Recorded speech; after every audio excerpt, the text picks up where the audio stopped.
Welcome back. This is a contextualized reading for Shakespeare's The Tempest. We're starting at Act 2 here, and we'll probably make it through both Act 2 and Act 3 in this video if I don't get too far behind in my talking here. So we open up and we're with the noblemen, with Alonso, Sebastian, Antonio, Gonzalo, and Adrian, and Francisco on the beach, and they're sort of coming to their senses, figuring out where that they're stranded on this island.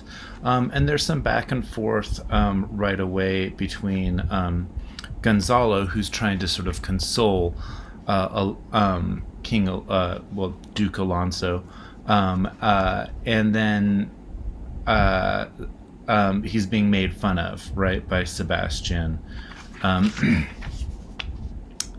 and Antonio.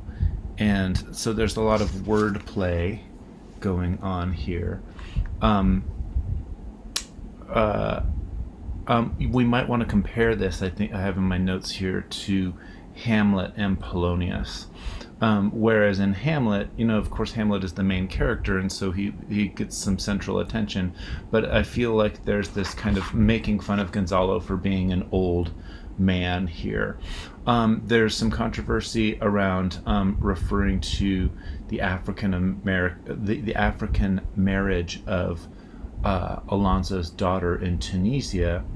And so first of all, I think that it's interesting that they've been to Tunisia for a marriage, right? So because it will be considered part of the Arab world or the Muslim world as well, that alliance that's being made. Gonzalo sort of inaccurately refers to Dido as a widow in the Aeneid, and the brothers start making fun of him. The brothers being Sebastian and Antonio, right? Brothers to Prospero and Alonso.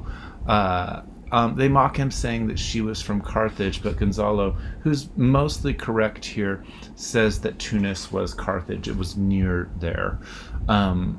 But yeah, as a widow, I think that is a little bit inaccurate, right? And Aeneas does not actually marry Dido. They are lovers. She wants him to stay. He breaks her heart and leaves, and then she kills herself. So Dido shows up in a number of Shakespeare plays that we've read this summer, and that might be just worthy of a long essay, just sort of like mapping out how she is showing up and what kind of work the allusion to Dido is doing in Shakespeare's plays.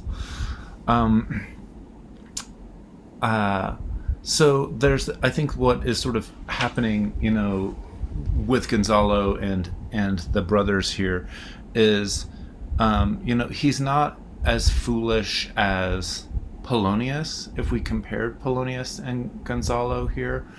But he's being made fun of by the younger folks in a kind of bitter way. And we know that Prospero already has a kind of feeling of affection for Gonzalo, so he's treated less harshly, or the idea of being older is treated less harshly, I think, in The Tempest than it is in Hamlet. But yet we see that there's a sort of family resemblance in the class structure of characters in The Tempest, if we compare it across to what Shakespeare's done with Hamlet, for example. Alonso thinks that Ferdinand is dead, and so this has him extremely dejected.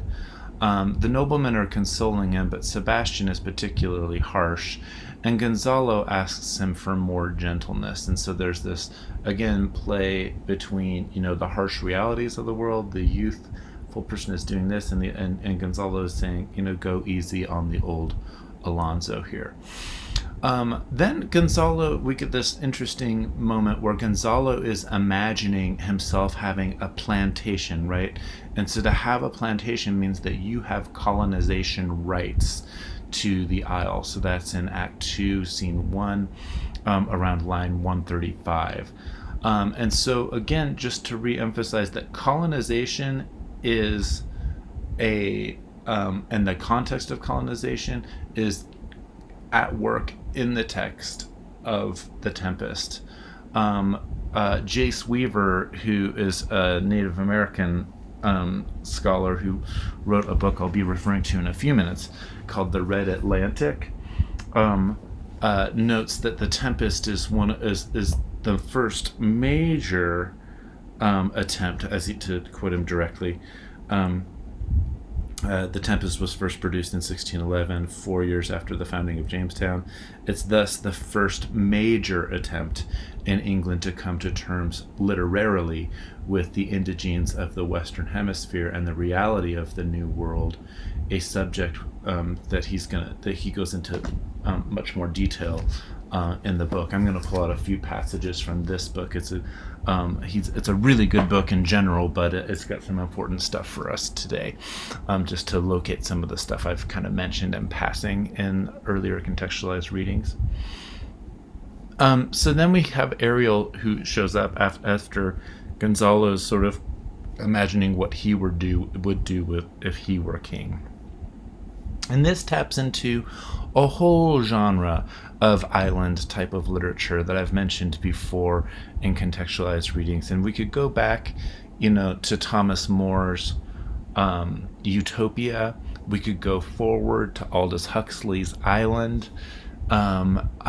This theme of what would you do if you had control is itself indicative of a kind of culture, the Euro-Christian culture I've been talking about, that sees themselves as being the controllers or the deciders. And yes, we could go all the way back to something like Plato's Republic as well, right? So it's an ongoing sort of theme, but particularly in this Euro-Christian hierarchical structure that I've been talking about all summer, where we have the king, we have the nobility below the king, we have the kind of middle intriguer types of players, the Poloniuses, who might be nobility, but they're not necessarily lords, so they have the ears of the royalty, right? And then we have the lower servant type of people, and perhaps the lowest classes being the clowns from Hamlet, Trinculo in this play. And so we see that there is this hierarchical scale, and Shakespeare works with that throughout all of his plays. He's kind of working with almost like they're different kind of pieces on a chessboard, right? And that's why we can compare somebody like Gonzalo to Polonius, right? They're kind of different types of the same characters who represent various positions on this kind of up-down Euro-Christian hierarchy of power. Now, Caliban, who we turn to in Act 2 here, is going to give us almost a new type of entity on that up-down hierarchy that comes with colonialism itself. So Ariel, at the end of Act 2, Scene 1, comes in and puts them to sleep in succession, except for Sebastian and Antonio, who are then plotting Alonso's murder, right? And they're considering heirs, and all of this is going on. I mean, it's kind of fascinating because, here they are on the island itself, like no knows exactly how they're going to get away from the island, but yet they go on with their plotting. So in Act 2, Scene 2, we get to Caliban, and I have a few different references, things that I want to read about Caliban, because he's been written about and studied, and scholars have so many books have treated him in various ways. And there are ways that there are indigenous elements that are mapped onto him. But as I said in my earlier contextualized reading, I think it's really important to note that he is not an indigenous person in the way that that the play sets him up, that the plot of the play sets him up. Now, there are different qualities that get thrown onto him as a character that are a composite of the Euro-Christian power relationship. that as the Euro-Christians are coming to define themselves against the indigenous peoples that they're encountering in the so-called New World. But strictly speaking, Caliban is the son of Sycorax, who is a witch from Algeria, right? They land in Bermuda, as Jace Weaver says here. So I'm going to just read a little bit from Jace Weaver, and he's going to point out some texts for you to maybe look more at. So Jace Weaver says, while most today think of the play as set on some vaguely identified or totally imaginary island, it in fact takes place on Bermudes, that is to say Bermuda, Caliban, the dark indigene whom Prospero and Miranda dispossess of his island, and whom the former desperately fears will sexually violate the latter, is identified in the dramatis personae as a salvage, that is a savage, and deformed slave. His name is an anagram for cannibal, the contemporary spelling of with two N's, which is in turn a corruption of Carib, the indigenous people who lent their name to the Caribbean, that they were far to the south of Bermuda, which, like Roanoke, is off the coast of the Carolinas and nowhere near the Caribbean, is of little import to the play. So he's talking about the ways that language and terms like Caliban and cannibal just sort of get thrown around. Like, basically, Shakespeare doesn't really know anything about actually where these places are. One of Shakespeare's inspirations, he says, is the 1609 shipwreck from the vessel Sea Venture, which I covered in my last contextualized reading.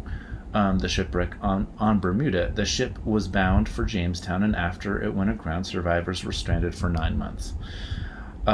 He says that others, in particular, the late Ronald Takaki, in his essay The Tempest in the Wilderness, The Racialization of Savagery, and Peter Holm in Prospero and Caliban, which is in a book called Colonial Encounters, Europe and the Native Caribbean from 1492 to 1797, have written extensively about the Tempest in this context.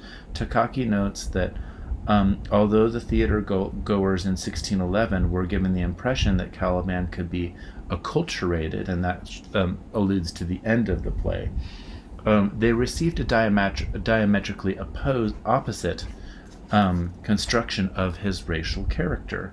They were told that Caliban was a devil, a born devil, and that he belonged to a vile race. Descent was determinative. His race signified an inherent moral defect. But this would, of course, be a race of people associated with Algeria, right? At least in the way that the play is, if we're going to be concrete about where the play says that he's from. Now, that doesn't mean that that the ways that people from Algeria are othered in the Euro-Christian imaginary don't conflate themselves with other sorts of racist ideas that are mapped onto indigenous people or salvages, which means edge people or people of the woods. That's what the word savage means. We know that the word sauvage or sauvage in French, for example, the same word just means people of the woods. But there's something that happens with the English colonies, and this is in Francis Jennings' book on early New England. We see that the word savage in England takes on a particular nasty edge to it. The word means something more negative in English than it does in some of the other European languages, and it speaks to a particularly harsh way that the English colonizers would treat the natives. Now, this is no justification or defense for the way that the Spanish or the French or the Dutch or anybody else treated indigenous people. It was all pretty bad across Euro-Christians in general. But it was particularly harsh. That word savage in English shows up here. This is a long quote that Weaver gives of Takaki here. So his essay, "The Tempests in the Wilderness." He says, like Caliban, the native people of America were viewed as the other. European culture was delineating the border, the hierarchical division between civilization and wildness. Unlike Europeans, Indians were allegedly dominated by their passions, especially their sexuality. To the theatergoers, Caliban represented what Europeans had been when they were lower on the scale of development. To be civilized, they believed, required denial of wholeness, the repression of the instinctual forces of human nature. A personification of civilized man, Prospero identified himself as mind rather than body. His epistemology, was reliant on visual rather than tactile and on linear knowledge of books rather than the polymorphous knowledge of experience. With the self-fragmented, Prospero was able to split off his rationality and raise it to the authority over the other, the sensuous part of himself and everything Caliban represented. It's important to note that this abstract notion of rationality that lords over the island is part of that civilization up-down schema that presents the Euro-Christian as above the colonized subject or the indigene, or in this place, the slave Caliban. It's all part of the same worldview. Weaver notes that John Rolfe, who comes to marry Matawaka, which is the correct name for Pocahontas, that John Rolfe was stranded on the Sea Venture, which is the boat that crashes the Bermudas. And then later, when he makes it to what is now Virginia, and marries Matawaka,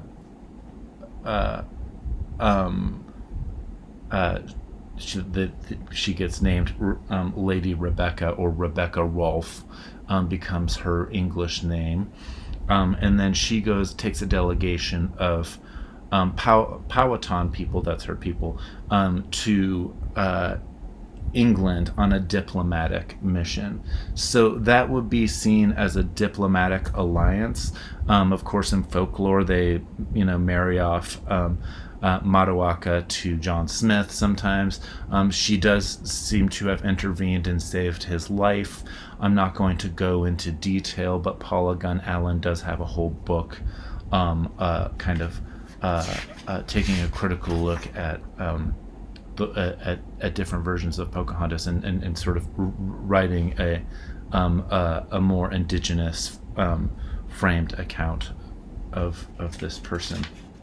And so why is she important? Well, one of the things that's really important that Weaver notes here, and this is just why I want to stick with this book for a second, is because in a couple of my contextualized readings I've mentioned that she saw versions of both the Tempest and the Twelfth Night. She saw them in performance in London. And so it's important for us, when we're thinking about the historical cultural context, although indigenous peoples were drawing large crowds, dead or alive, and there's a reference in the Tempest to the dead Indian that we noticed, at the same time, they were regarded as, at least for Matawaka, she was regarded as royalty. And so this is on page 149 of Weaver's book. He says there's an important event that happens in 1617. So she misses Shakespeare. So Shakespeare, she sees the plays, but Shakespeare himself would have been either away back home or passed away by the time she sees these performances. But Weaver says Lady Rebecca and her entourage were treated to an audience with King James and Queen Anne, who hosted them at a performance of The Vision of Delight, a Twelfth Night Masque, by the Queen's favorite playwright Ben Jonson, designed by Inigo Jones. As Paula Gunn Allen writes, quote, "The entry of Lady Rebecca, first Christian anglicized Indian princess, a model of what they call civilizing, was choreographed to maximize public interest in the venture and secure the means for Virginia to expand.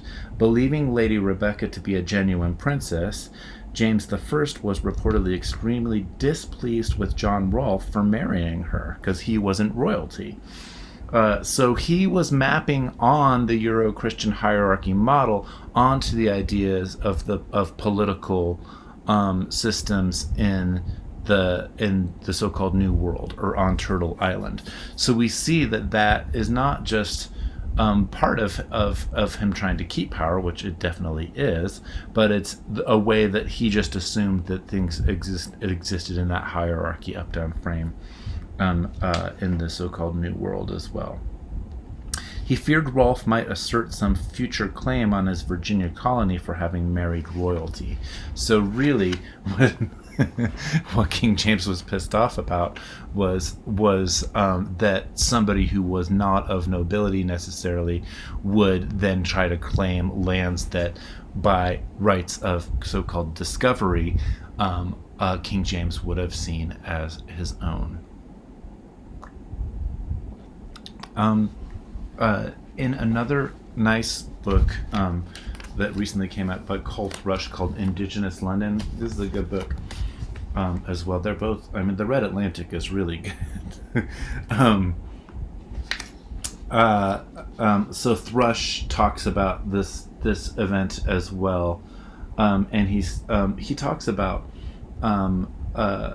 just how exhausting it would have been for Matawaka and her entourage being paraded about London. And what's important, and when we think about spectacle, when we think about play staging and Shakespeare and the way that he used art, is the way that, as Weaver says in the Red Atlantic, that the public display of having Matawaka or Pocahontas, Lady Rebecca, sitting right next to Queen Anne or near Queen Anne and King James at a performance of the Twelfth Night, which is a masque, or these shortened versions that were put on with masks that were played at weddings. And we can kind of think of the Tempest, because it seems to have been composed for a wedding, that the Tempest kind of acts as a masque as well. I'm not going to go into that, but it's worth looking up the literary genre of the masque,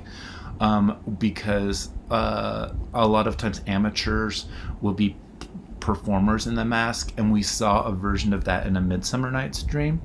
If we go back to that, so the Peter Quince production of Pyramus and Thisbe would be an example of a masque, and the play within the play in Hamlet would be versions of the masque. So in a way, you can think of like a public party, a festive event, and then a troupe of actors coming in masks, as themselves being a play within a play. So Shakespeare's play within a play actually mimics things that actually happen at large public events, which are themselves staged as well, right? Now, what the staged event says, and according to Weaver, and I believe what Weaver's saying, is that it showed people that it kind of naturalized, for the English consciousness, the fact that King James had a hold over the colony in Virginia, from which Matawaka or Pocahontas has come, and therefore investors, people who are interested in going and gaining colonization rights for plantations in Virginia, would see that as a sign of his success, King James's success in the new colony itself. So it's part of an elaborate vision that shows the sovereign authority that King James would have. And that's very close. Like politics and art are like this in Shakespeare's time. Um, uh, so what Cole Thrush, he just has a little bit more detail in his book here, and he says, um, uh, there was one moment that allows us to engage in more exact imagining about how an elite Powhatan woman, Matawaka, might have understood her time in London. It took place on January 18th, 1617, so Shakespeare would have been passed away by then, when Pocahontas attended a 12th night celebration at the court of King James. She was, according to one courtier, well placed, seated on a royal dais at the invitation of Queen Anne. From there, she witnessed the debut of a new masque called The Vision of Delight, a didactic spectacle penned by Ben Jonson and designed by Inigo Jones, which included characters such as delight, love, and peace, and was emphasized. It emphasized the sun and the stars. It ended with a paean, or an ode, or a praise to King James, quote, whose presence maketh this perpetual spring, the glories of which are the marks and beauties of his power, and who was Lord of the four seas and King of the less and greater isles. And Cole Thrush has this interesting passage where he says, what might Pocahontas have made of the Vision of Delight, which so crudely made the case for King James's Christian dominion over her people? So you just think about, like, what could she be thinking, like, as she sees it? We know she's tired. We know that, like, she was exhausted by people who were trying to see her all the time, who were gawking at her. Even in the inn where she was staying, there were just constant crowds of people trying to get glimpses of these Native Americans. And so Native Americans start showing up in representation as spectacle throughout this period as well, and all the way into things like the Buffalo Bill show by the late 19th century. And Cole Thrush actually covers up through that time in his book. It's a really good book if you're interested in stage performance and acting and the history of stage performances. Really, really good book. But that's outside of our period for us this summer. So let's go back to just sort of walking through the play itself. I think it's important to also think about, like, what someone like Matawaka might be, to what extent did she know that when she saw the Tempest, that it was partly based on the shipwreck that the person she was married to was in. That's just a kind of interesting thing to think about as well.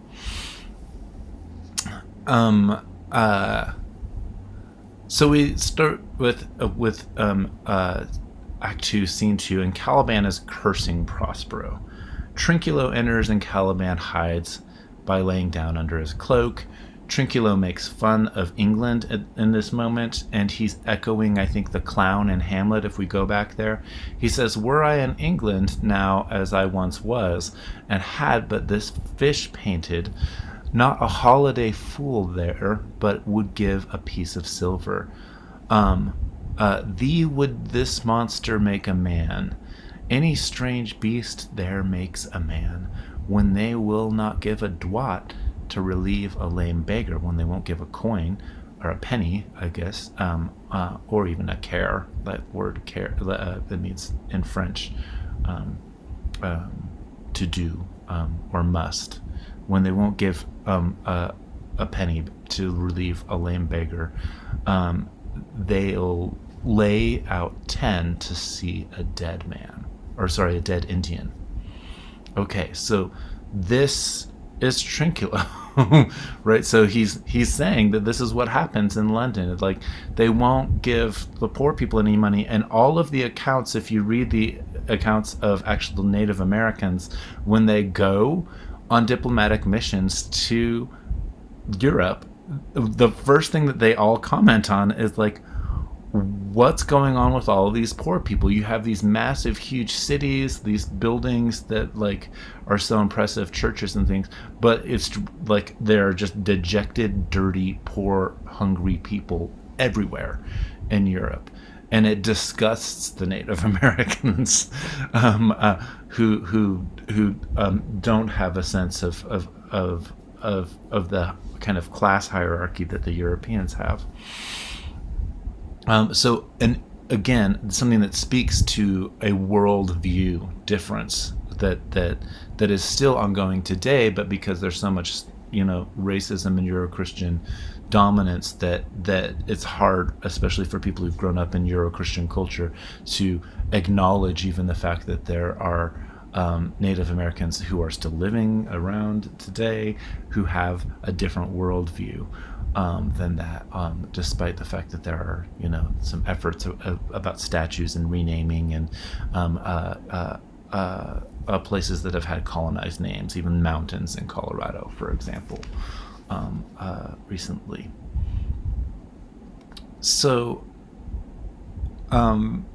the other thing I think that we see with Trinculo here, and then especially with Stefano, who comes in here, is that you see Stefano almost immediately. Now, Stefano is not a nobility, right? He's part of the lower class. He would be called a peon, right? Or a foot soldier. The word peon relates to the foot or pawn, right? The name pioneer, this is the name that's being debated in my community here in Denver, over the mascot for the University of Denver, which calls themselves the Pioneers, which is what they're doing is they're claiming a Euro-Christian colonialist legacy by holding onto the name Pioneer and celebrating this colonialist romance of the domination of Euro-Christians over the West, the Old West, as it used to be called, for where I live here in Denver, Colorado. So that's just ongoing politics that this stuff kind of speaks to when we look back to that Euro-Christian hierarchical structure going on in Shakespeare's plays. It can help us think through current political questions, where for some people the name pioneer is something to be celebrated, right? But here what we look at is a peon. We look at a lower class person like Stefano in The Tempest, and he says, quote, "Do you put tricks upon us with savage and men of Ind, or India," but that could be the West Indies, or off which are the falsely named, right? West Indies, the Caribbean, or it could mean India in Asia, right? He says, he starts thinking, just look at his mind, what happens to Stefano. "If I can recover him and keep him tame and get to Naples with him, he's a present for any emperor that ever trod on neat's leather," or cow's leather. He then proposes using alcohol to subdue Caliban. And then, so this is something that was already going on, right? This is like 4 years, as Weaver says, after the founding of the first English colony. We already have characters that are trying to subdue, quote, native people by using alcohol to get them drunk and to steal them and bring them back to Europe for some sort of economic gain. And then we have this funny fart language. So this is part of the part of the comedy of this particular situation. So it's part of their low class, their bawdiness. Can he vent or can he shit Trinculos when Trinculo starts talking? We get this kind of buffoonery of the man in the moon showing up, and then this is all meant to show how stupid Caliban is. Caliban will then serve Stefano if Stefano is able to oust Prospero. And there's a question in this the edition of The Tempest of scamels, which shows up like, what are scamels? I was thinking as I was reading it that scamels might be perhaps oysters, that he would break open the rocks of the oysters, but that's just something to be thinking about. There was a little page in the Broadview edition of the text wondering what this word scamels means that Caliban uses. So that takes us through the end of Act 2, and I think that there's a lot more to be said, and of course there's been a lot written, definitely something to be thinking about. with Caliban. Now, the idea of race here, some of it, we're already seeing the notion of this developmental structure that the indigenous peoples, or the quote Indians, are being seen by the Europeans as the Europeans are sort of making up this idea like, oh, well, they are like us, they're more childlike, they're stupider, and we're more rational. And so once they can convert maybe to Christianity and be civilized, if we can show that, we can show our superiority, just like with having Lady Rebecca or a Pocahontas sitting next to the Queen Anne, right? That they if they can be civilized, then it justifies the English to go there and convert them and use Indians for slaves, use them to build plantations, Christianize them, and to bring them so-called civilization, right? If we go to Act 3 now, I'm going to push on through Act 3. If you want to pause this and take a break, that's fine as well. So Act 3, we turn back to Ferdinand and Miranda. And here Prospero appears to have designed the whole situation again. And so it's kind of hard. I mean, I think we can think about this in some ways back to A Midsummer Night's Dream as well. Prospero, would Miranda and Ferdinand have gotten together had not Prospero designed it in that particular way? So how is Prospero acting as this kind of higher figure? He is the true kind of king of the king's two bodies here. He is lording over the land and the elements, and he's designed things from behind the scenes as well. Where he's been ousted is the body of the head of the state, by his brother, right? Some more to think about how might we see the king's two bodies at work in The Tempest, which is not the major study of Ernst Kantorawitz's book. Here, Miranda is even breaking her father's commands, in quotes, but he seems to have designed that too. Miranda, interestingly, proposes to Ferdinand. She says, "I'm your wife if you will marry me." So that's interesting. In Scene 2, Act 3, there's a kind of doubling or mimesis at work in the playing at a ruler that's going on between Stefano and Caliban. So what makes it a comedy is that doubling element, right? The substitution element, where we see the lower class person of Stefano and his lording over Caliban, right? And that's supposed to be funny to us as an audience. Stefano continues to reign through his use of alcohol and getting Caliban drunk. He calls him a servant monster and a man monster. So he is not fully human in the Euro-Christian worldview. Caliban is a monster, which is something outside of the human. The term monster also used to be used for anybody who was deformed. So if somebody had physical disabilities, somebody had Down syndrome or something like that, they would be called a monster, and that enters into legal language later on as well. I just want to throw that out there, that a monster isn't necessarily just like the Kraken or like some dragon or something like that. That it's actually, these are actually human beings that we would see them as today, but they were called monsters, so they were seen as not human.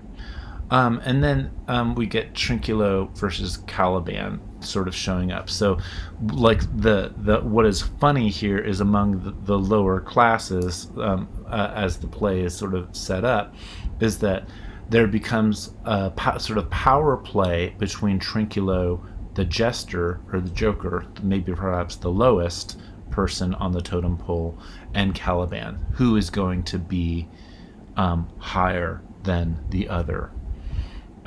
Caliban explains that he's the subject of this tyrant named Prospero, and then Ariel comes in and is disguising his voice as Trinculo's, and this creates this kind of conflict between Caliban and Trinculo, but also where Stefano is sort of stepping in on Caliban's behalf. Caliban then plots Prospero's demise. So we notice that once he has a new lord, he eventually starts kind of, as he's making his way up, he starts to become the plotter. He starts to become the intriguer. He says, quote, remember first to possess his books, Prospero's books, right? For without them he's but a sot, as I am, nor hath not one spirit to command. They all do hate him, as rootedly as I. Burn but his books, he has brave utensils, for so he calls them, which when he has a house, he'll deck withal. So Stefano then takes Caliban's advice. He's being influenced by Caliban to kill Prospero and then marry Miranda. That takes us to the end of Act 3, Scene 2. Act 3, Scene 3 opens with Alonso and the Lords, and Prospero tempts them and then removes with his banquet table and then removes them. Now, I don't love everything about this 1980 BBC version of The Tempest, but it is worth watching. There's a really nice scene with male dancers who do a really great job with the table and hiding the table in this particular scene. Gonzalo says, so we know that Gonzalo has been dreaming about what would he do if he were in power. We know that Stefano has been dreaming about what he does if he's in power, and they're in different class relationships. Gonzalo is much closer to the dukes, and Stefano is lower on the totem pole. And that's now that I say that totem pole, I think that idiom I should look into, right? Because I think that there might be some colonialism being superimposed onto the image of the totem pole there. So maybe I should not use that language. So we have to think about our idioms that just sort of come out of our mouths when we haven't thought about it.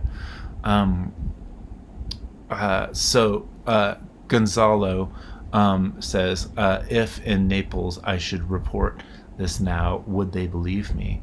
If I should say I saw such islanders, for certes these people are of the island, who, though they are of monstrous shape, yet note, their manners are more gentle, kind, than of our human generation you shall find many, nay, almost any. Now at this point, so Gonzalo is looking at these spirits that Ariel has conjured up, and he's calling them natives of the island. But we know that neither Ariel nor Caliban are actually native in the sense of being Native Americans. They are projections from control over Africa onto Bermuda, if we take it like very in terms of concrete reality here. Yet, what we see in Gonzalo's language here are references to many other colonial sources. Right after this, Prospero seems to agree with Gonzalo, and he says, honest Lord, thou hast said well, for some of you there present are worse than devils. So there's this commentary that they're outside on this island, and they're able to make satirical comments about England being full of people who are jerks, who won't help out their fellow brother, but would pay more to see a dead Indian, right? That shows up. So here, this is the point in the text where we can see some comparison to Montaigne's essay on cannibals, and also to Christopher Columbus's voyages as well.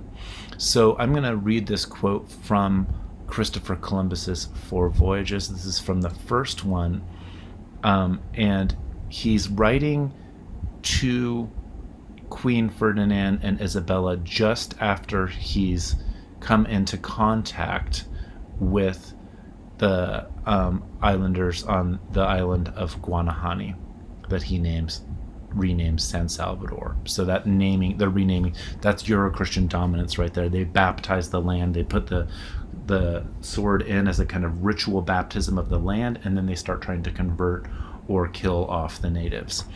So Columbus says himself, "As your majesties will discover from 7 whom I caused to be taken and brought aboard, that they may learn our language in return."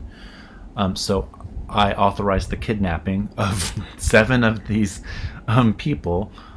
However, should your highness command it, all the inhabitants could be taken away to Castile or held as slaves on the island, for with 50 men we could subjugate them all and make them do whatever we wish. End quote. That's all Columbus.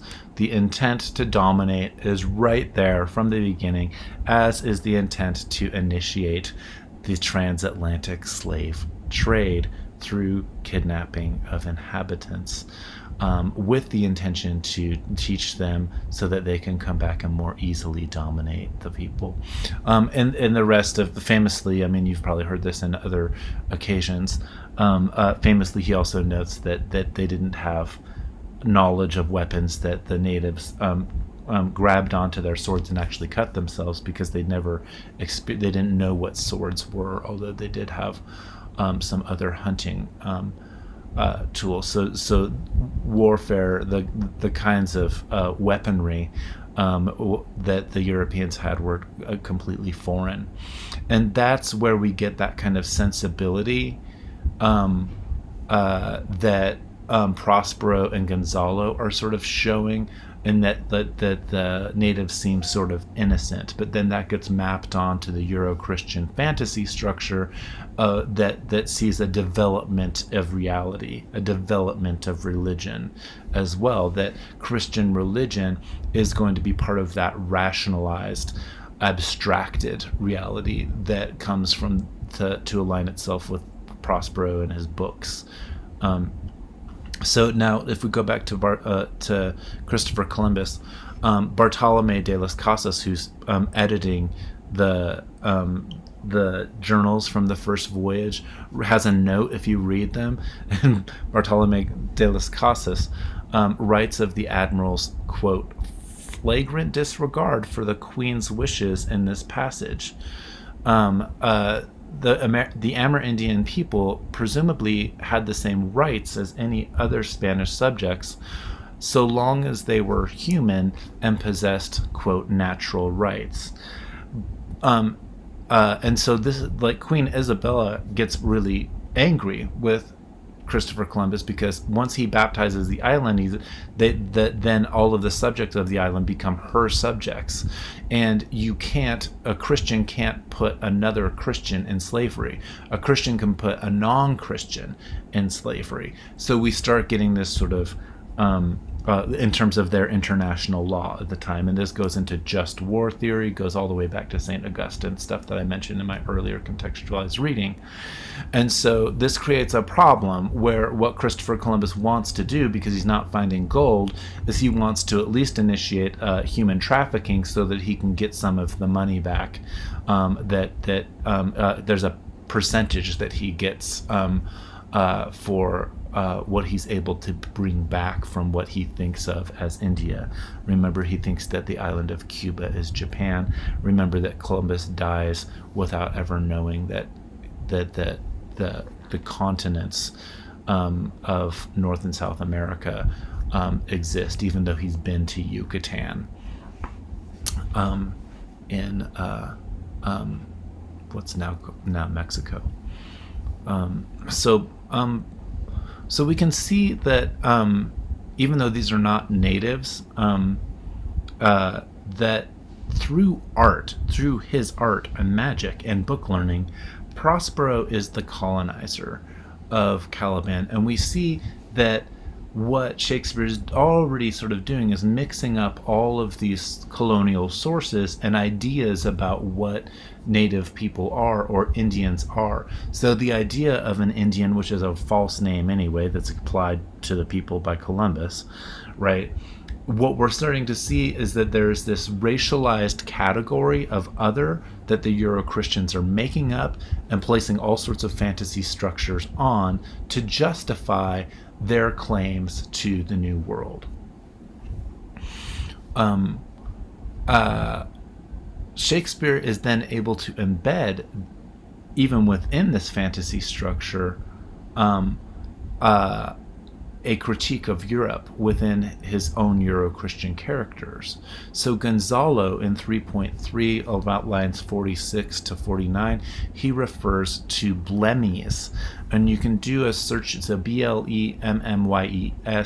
I'm not going to do a screen share here because I'm just kind of getting towards the end of this contextualized reading. But go ahead and look up on Google just a quick image search, and you'll get a lot of these figures that Europeans imagined called anthropophagy, or cannibals. So the idea of humans eating other humans is ancient. It comes before the corrupted term, as Weaver said, of Carib and Canib, from which we get cannibal, and we get the anagram for Caliban's name. But the anthropophagy, or the human eaters, they appear as Nubians, who are an African group of people, as early as 660 BCE, before current era. 660 BCE. They show up again in the Travel of Sir John Mandeville, which I have that book sitting around here somewhere. I think it's here in a pile. No, that's the Mort Arthur. But this would be a book that would be, if you wanted to dig in more in the subject matter here, Mandeville's Travels, which is some pile of books around here, might be something to look at. It's also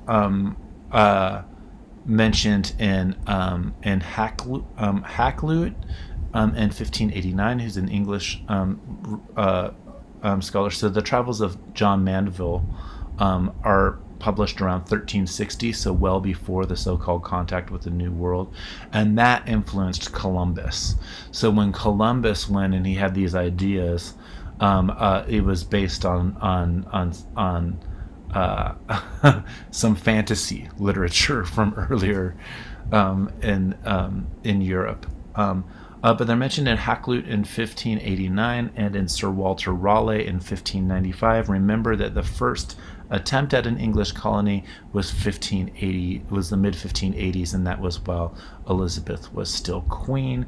But it didn't work. It didn't stay.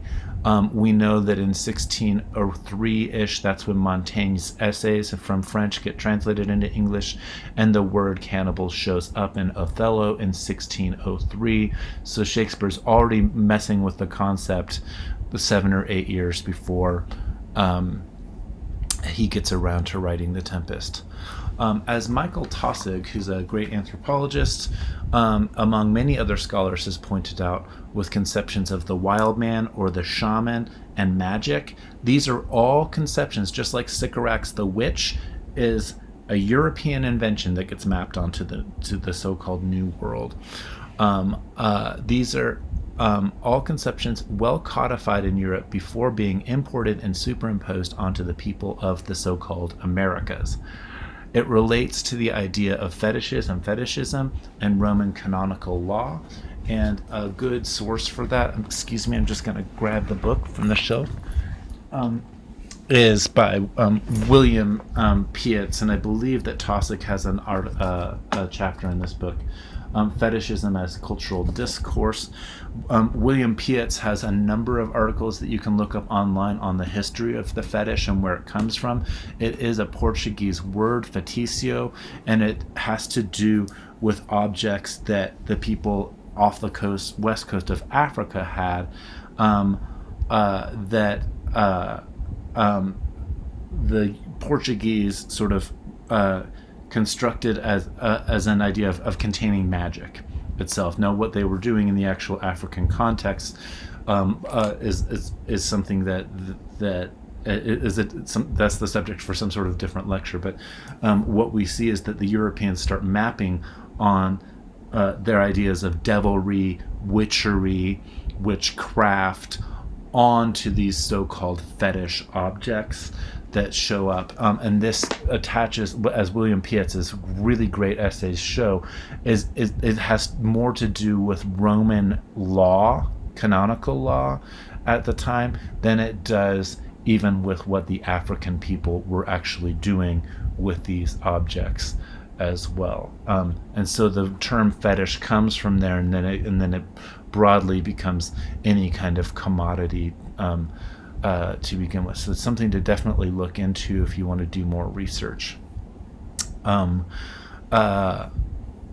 So Ariel then, if we go back to the play here, Gonzalo has mentioned blemies, right? And just by mentioning that, all of this stuff that he brings into the play, all of this part of Euro-Christian fantasy structures of the world, and how that fantasy structure is trying to shape conceptions of the new world, they need to make this other kind of Indian in order to orient who they are as Euro-Christians.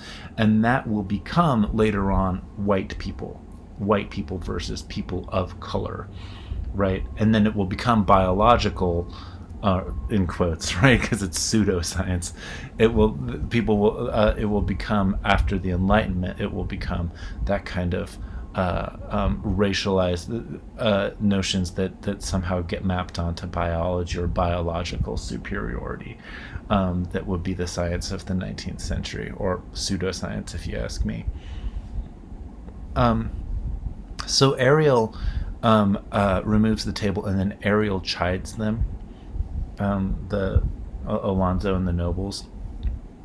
And Prospero approves of Ariel's, what he's done. He says, and he sees them all as in his power.